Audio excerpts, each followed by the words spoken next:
Kementerian Kebudayaan Republik Indonesia melaksanakan soft launching buku Sejarah Indonesia, Dinamika Kebangsaan dalam Arus Global bertepatan dengan peringatan Hari Sejarah pada 14 Desember.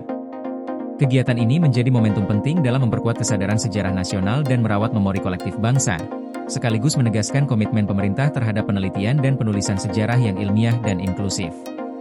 Penyusunan buku ini merupakan respons terhadap aspirasi para sejarawan mengenai perlunya pengayaan penulisan sejarah Indonesia yang belum dilakukan secara komprehensif dalam kurun waktu yang panjang.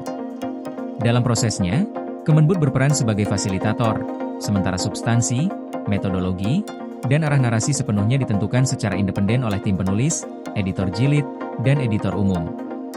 Langkah ini diambil untuk menjaga otonomi akademik dan objektivitas, sehingga narasi sejarah yang dibangun tetap independen dan terpercaya. Menteri Kebudayaan Fadly Zon menjelaskan bahwa buku ini dibuat untuk memperluas wawasan masyarakat tentang perjalanan sejarah bangsa hingga masa kini. Dalam 2 dekade terakhir, banyak penelitian sejarah dan arkeologi telah menghasilkan temuan baru yang penting. Temuan-temuan tersebut kini dikonstruksikan kembali menjadi narasi sejarah yang lebih lengkap dan relevan, tidak hanya sebagai catatan masa lalu, tetapi juga sebagai panduan memahami dinamika bangsa.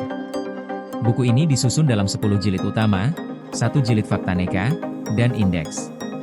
Proses penulisan berlangsung intensif selama 1 tahun penuh, melibatkan 123 orang, termasuk penulis, editor jilid, dan editor umum dari 34 perguruan tinggi serta 11 lembaga non-perguruan tinggi.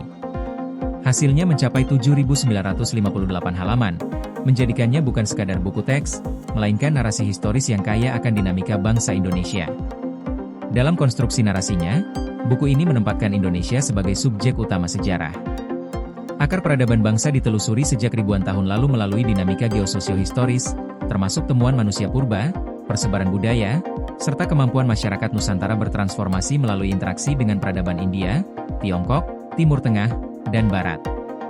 Pendekatan ini menegaskan bahwa arah sejarah Indonesia ditentukan oleh kekuatan internal bangsa itu sendiri, bukan semata pengaruh eksternal. Direktur Jenderal Pelindungan Kebudayaan dan Tradisi, Restu Gunawan, menjelaskan bahwa proses penyusunan buku dilakukan secara panjang, ketat, dan terukur sejak Januari hingga November 2025. Tahapan ini melibatkan editor umum, editor jilid, penulis, editor bahasa, dan diskusi publik. Setiap tahap mengikuti kaidah akademik, mulai dari sinkronisasi metodologi, penyuntingan substansi, diskusi publik, hingga penyelarasan bibliografi, sebagai bentuk komitmen terhadap akurasi, kualitas, dan keterbukaan. Selain soft launching buku, Kemenbud juga menetapkan Hari Sejarah melalui Keputusan Menteri Kebudayaan Nomor 206/M/2025 yang ditandatangani Fadly Zon pada 8 Desember 2025. Tanggal 14 Desember dipilih karena merujuk pada Seminar Sejarah Indonesia pertama pada 14 hingga 18 Desember 1957 di Yogyakarta, sebuah tonggak penting dalam historiografi Indonesia.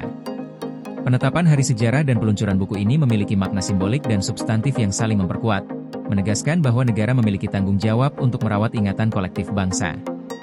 Buku ini diharapkan menjadi sumber penting dalam memahami asal-usul bangsa, kesinambungan sejarah, perubahan sosial dan budaya, identitas dan jati diri nasional, serta membangun kesadaran kritis dan tanggung jawab terhadap masa depan bangsa.